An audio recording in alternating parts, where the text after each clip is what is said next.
the mainlander. And this blog is called The Truth of Liars, Body, Mind and Spine, or should that be spine, mind and toes? Head, knees, shoulders, head, shoulders, knees and toes. Who knows? And I had one more relevant point, which I've temporarily forgotten. But you know, as most of my blogs, they're inspired from personal experience. And now, you know, I'm all cold and lonely. You know, I'm not all snuggy and Christmassy. Yeah. So I'm just sat there, reflecting, contemplating, and you know, I have an internal turbulence. You know, some might describe it as a dialogue, but this is relative actually. That it's my belief that a human thought visualization ought to be an image, a visualization, rather than words or type. Now, you know, that's contrary to contrary to, I don't even know how to describe it, because, you know, for those who don't know, I'm a big fan of writing, and I have a page recently started last week, The Power of the Word. But yet, contrary to that, contrastingly, I'm supporting that you think otherwise. Now, this is a subconscious thought I've had for a long time, and it actually worked. It took me about a year to convert my visual thought from word into image. And recently I had an epiphany, which is relative, and it's simple, that art, you know, modern or old, especially old, has many conscious and subconscious messages within it. And basically, you know, not to undermine anyone's level of thinking, but my personal opinion, and I believe it will be shared by appreciators of art, that these messages within art and these techniques within art to consciously and subconsciously integrate and install and omit ideas and thoughts. You know, a good piece of art ought to be thought-provoking. Say nothing. So basically, it's not rocket science to work out that ancient art has a lot to tell those who want to receive and translate it.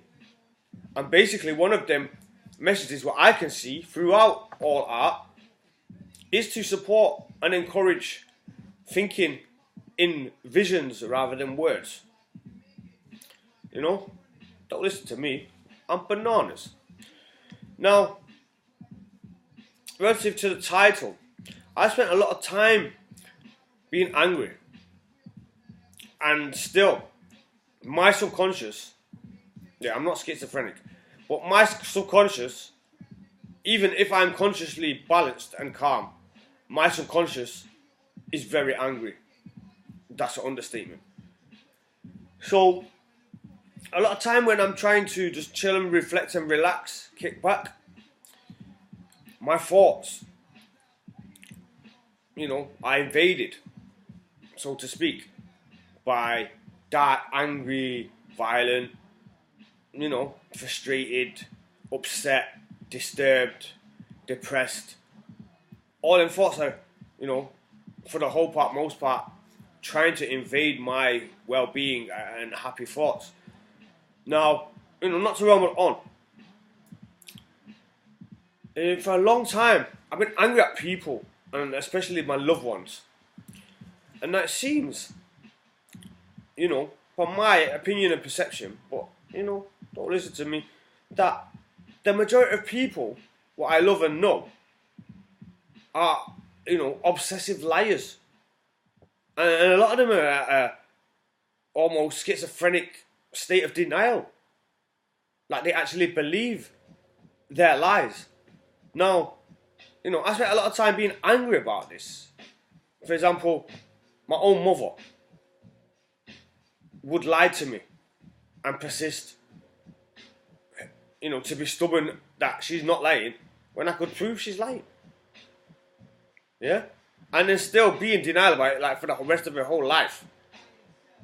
And then be angry at me for accusing her of lying when she was lying.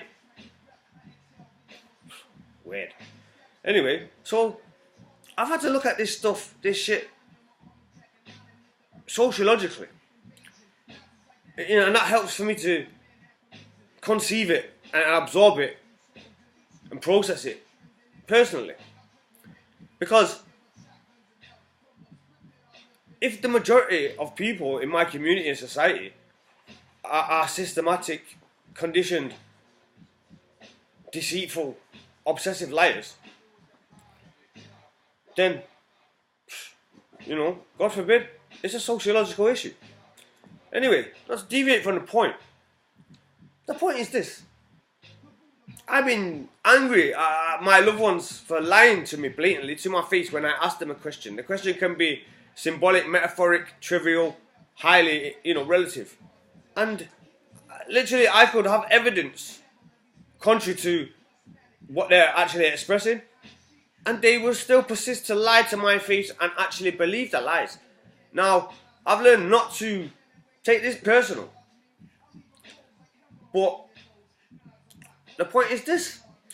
I now, with a superior intellect and train of thought, frequency of thinking, and existing and consciousness, I've just got to work on my subconscious, which is easier said than done.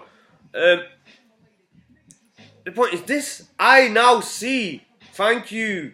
I'm grateful to you, dear liars. I won't want to be you lot on Judgment Day. God forbid.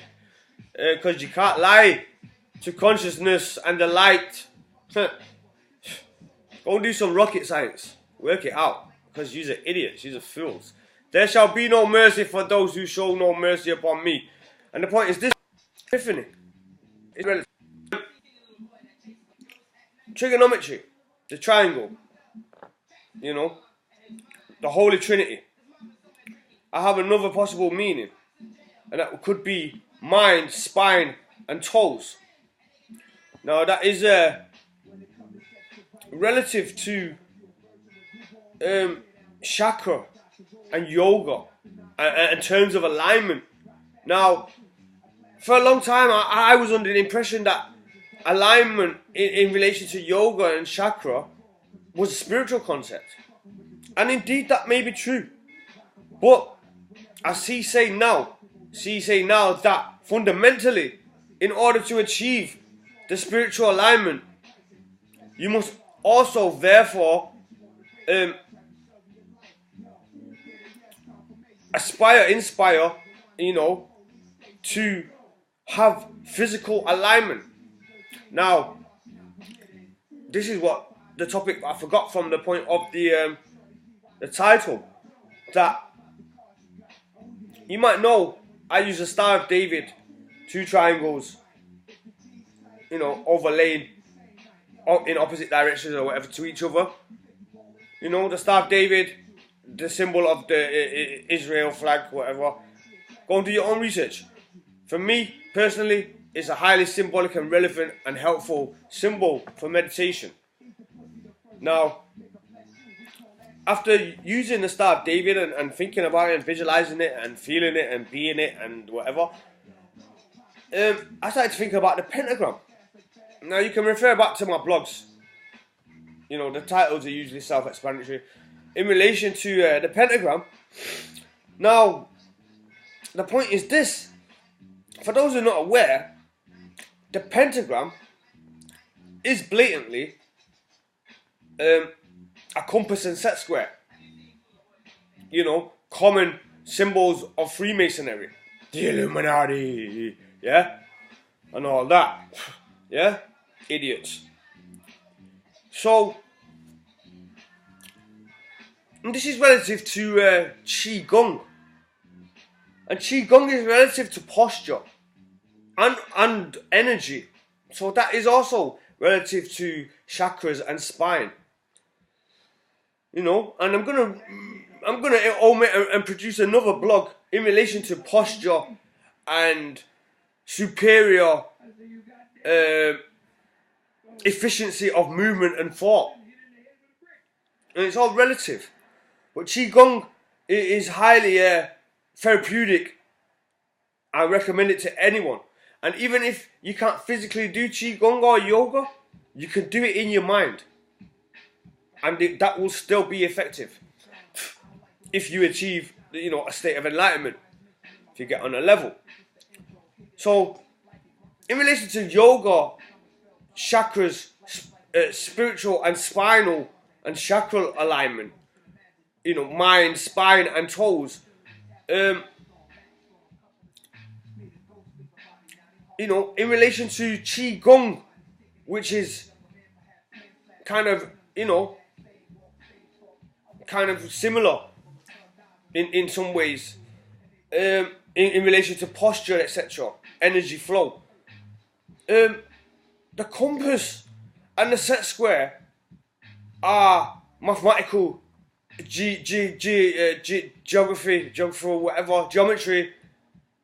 instruments, and therefore they are relative to numbers and angles, and that's relative to trigonometry. And the point is this: Leonardo da Vinci,